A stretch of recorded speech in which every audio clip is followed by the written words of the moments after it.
대한예수교장로회 개혁총회가 소속 선교사들이 한자리에 모인 가운데 세계 선교 대회를 열었습니다.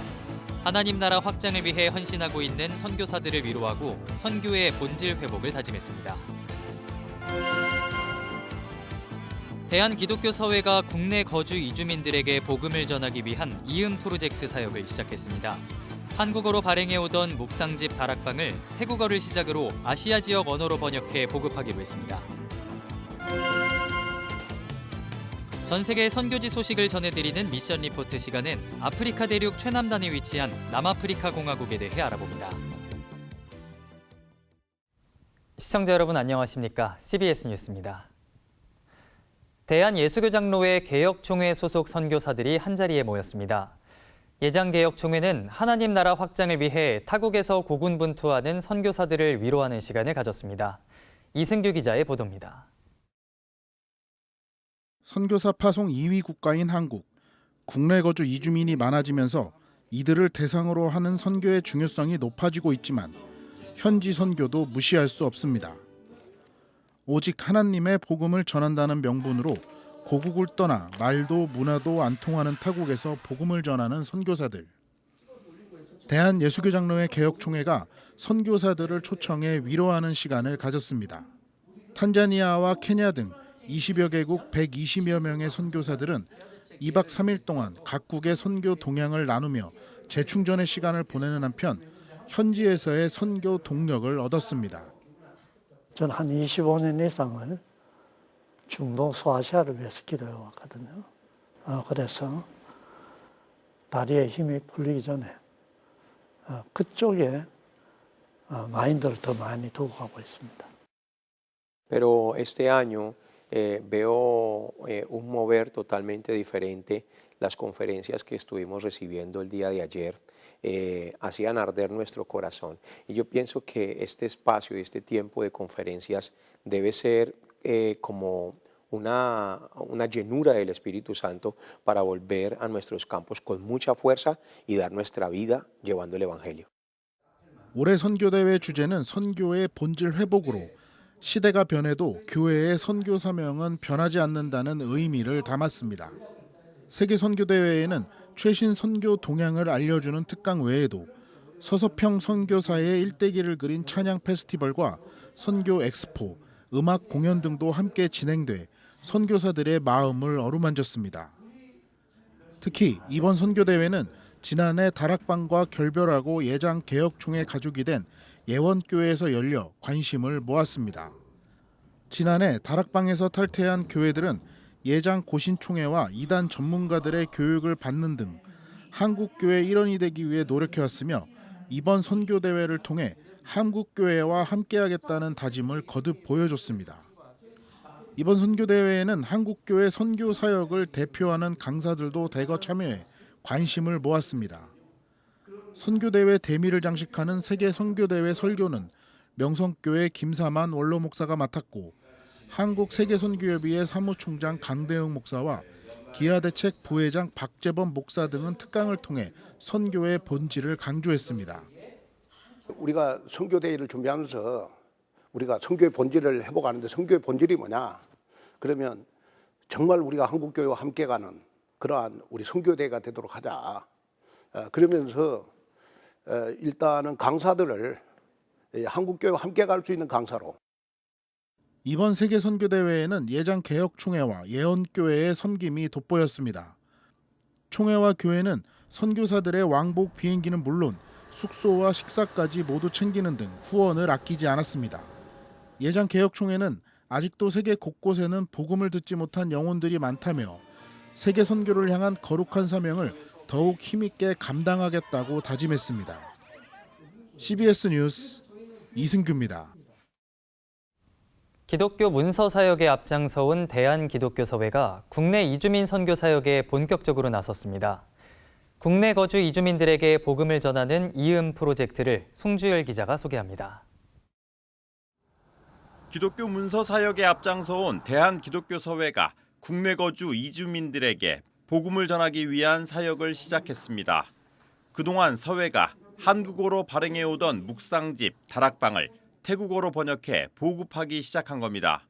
국내에 들어와 있는 태국인들에게 복음을 전하기 위해 시작한 사역으로 서회는 이음 프로젝트라는 이름을 붙였습니다.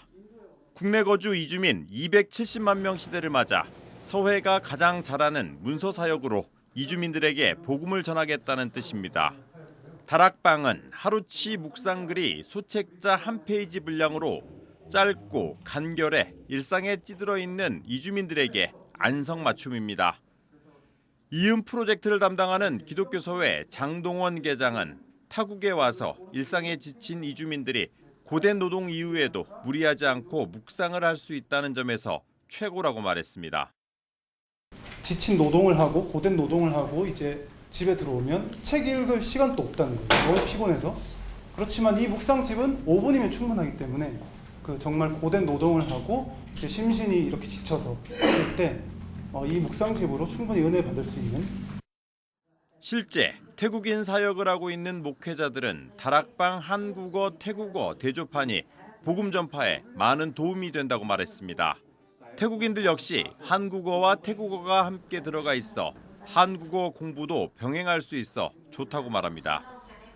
แล้วก็เราก็คิดว่าเราก็ทางคริสตจักรทางสมาชิกของเราก็ขอบคุณสำนักพิมพ์อย่างมากเลยนะคะที่แบบว่าจะทำหนังสือเล่มนี้ขึ้นมาไม่ใช่เพียงแค่ว่ามีผลเกี่ยวกับการภาวนาเฝ้าเดี่ยวเท่านั้นแต่ว่ายังช่วยในเรื่องของการเรียนรู้ภาษาด้วยค่ะ 묵상집 다락방은 1935년 미국 연합감리교회에서 시작해 지난해 90주년을 맞았습니다. 현재 32개 언어로 100여 개국에서 발간하고 있으며 다락방으로 묵상하는 기독교인만 300만 명에 이르는 것으로 알려졌습니다. 기독교 서회는 1962년 한글판 발행을 시작했는데 이번에 처음으로 태국어판을 발간했습니다.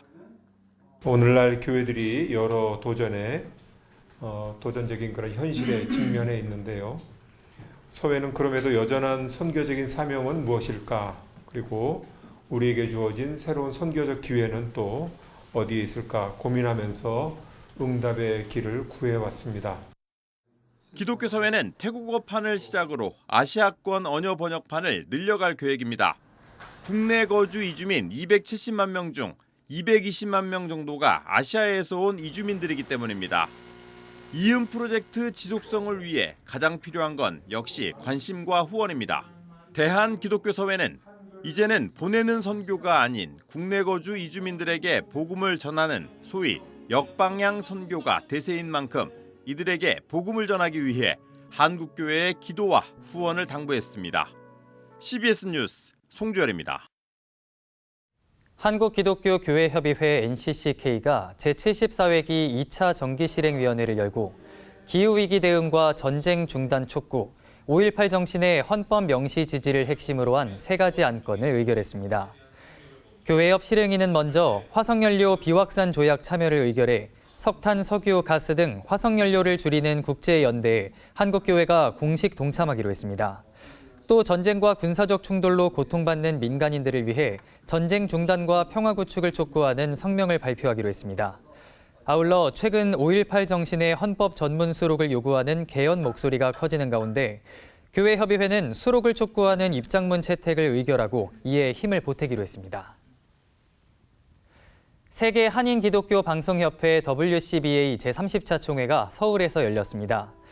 AI 시대 기독교 미디어 어떻게 할 것인가를 주제로 열린 올해 총회에는 CBS를 비롯한 28개 회원사가 참석했습니다.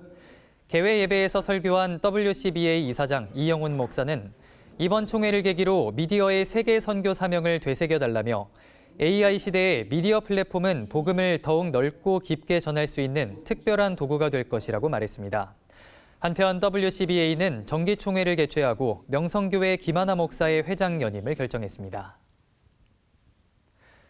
교회의 공공성 회복을 모색하는 도시공동체연구소는 지난 21일 장로회 신학대학교에서 교회는 어떻게 정치에 참여하는가를 주제로 컨퍼런스를 개최했습니다. 발제를 맡은 하나세 정치신학연구소 박성철 소장은 지금 한국교회의 문제는 기독교 극우의 과잉 대표 현상에 대해 불만을 토로하면서도 직접적인 비판은 외면하는 데 있다고 주장했습니다. 박 소장은 극우 세력과 결탁한 그리스도인들은 국군의 이란 파병을 주장하며 21세기 미국식 극우 논리인 트럼피즘에 가장 적극적으로 반응하고 있다며 이런 현실은 한국 교회가 기독교 정치 윤리를 제대로 정립하지 못했음을 보여준다고 지적했습니다.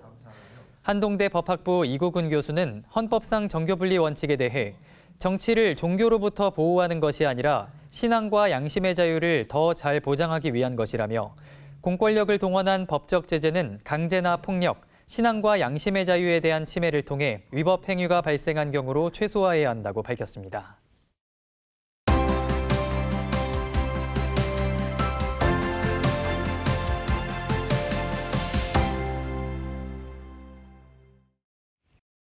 아프리카 대륙 최남단에 위치한 남아프리카 공화국은 기독교 인구 비율이 비교적 높은 나라입니다. 하지만 건강하지 못한 교회들도 많고 특히 교회 학교 등 다음 세대를 위한 교육이 절실한데요. 선교지 소식을 전하는 미션 리포트. 오늘은 남아프리카 공화국 델마스 지역에서 사역하는 홍관호 선교사가 전해드립니다. 남아공은 다양한 민족과 11개의 공용어를 가진 다문화 사회로 선교에 있어 깊은 문화적 이해가 요구됩니다.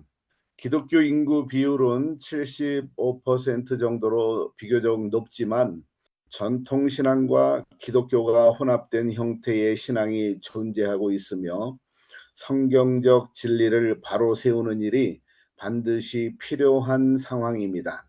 도시와 농촌 간의 경제적 격차는 선교 사역의 불균형을 낳고 있으며 특히 농촌 지역과 도시 빈민들은 열악한 환경 속에서 여전히 손길이 부족한 상황입니다. 어린이와 청소년 그리고 청년 등 다음 세대들은 대부분 세속화된 가치관을 따르면서 당면한 실업 문제 속에서 교회를 떠나는 경향이 증가하고 있는 실정입니다. 남아공 현지 교회는 역사적으로 성장은 했지만 교단과 인종에 따른 분열의 흔적이 여전히 남아있는 실정입니다. 많은 교회가 활발한 예배와 찬양 문화 등을 가지고 있기는 하지만 그들의 삶의 현장에는 복음의 부재와 현실과 세속을 따라가며 사는 이들에게 바른 제자 훈련과 성경 교육은 상대적으로 빈약한 경우가 많습니다. 도시교회는 비교적 자원이 풍부한 반면 농촌교회는 재정과 인력의 부족과 함께 제대로 된 신학교육을 받지 못한 목회자들도 많아서 건강하지 못한 교회의 모습을 보이고 있는 게 현실입니다. 남아공 교회는 대부분 어린이 교육이 없는데 교회 학교와 청년 등 다음 세대들을 위한 예배와 사역 등이 반드시 필요한 실정입니다.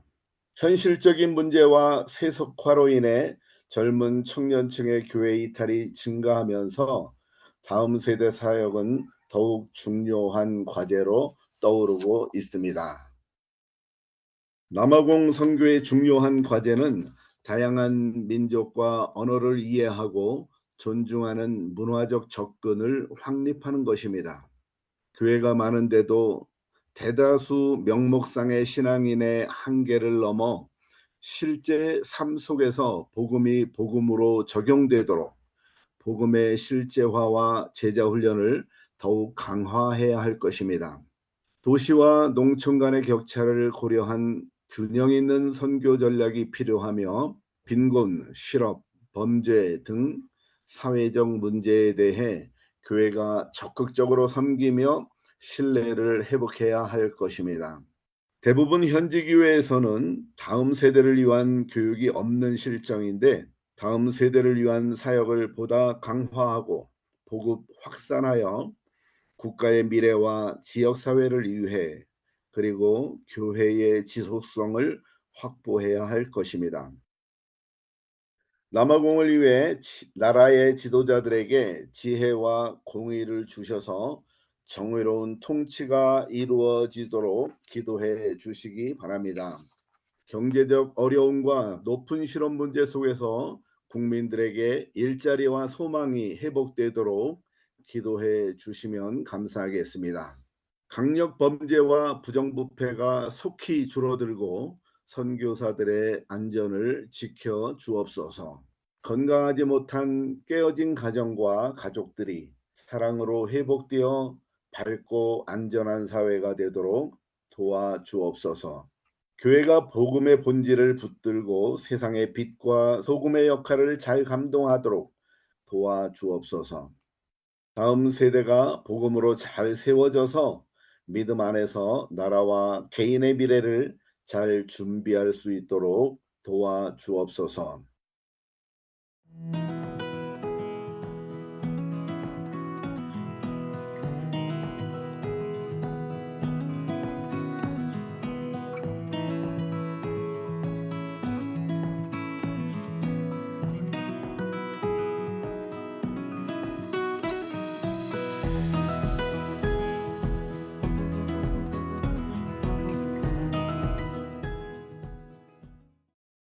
이상으로 뉴스를 마칩니다. 시청해주신 여러분 고맙습니다.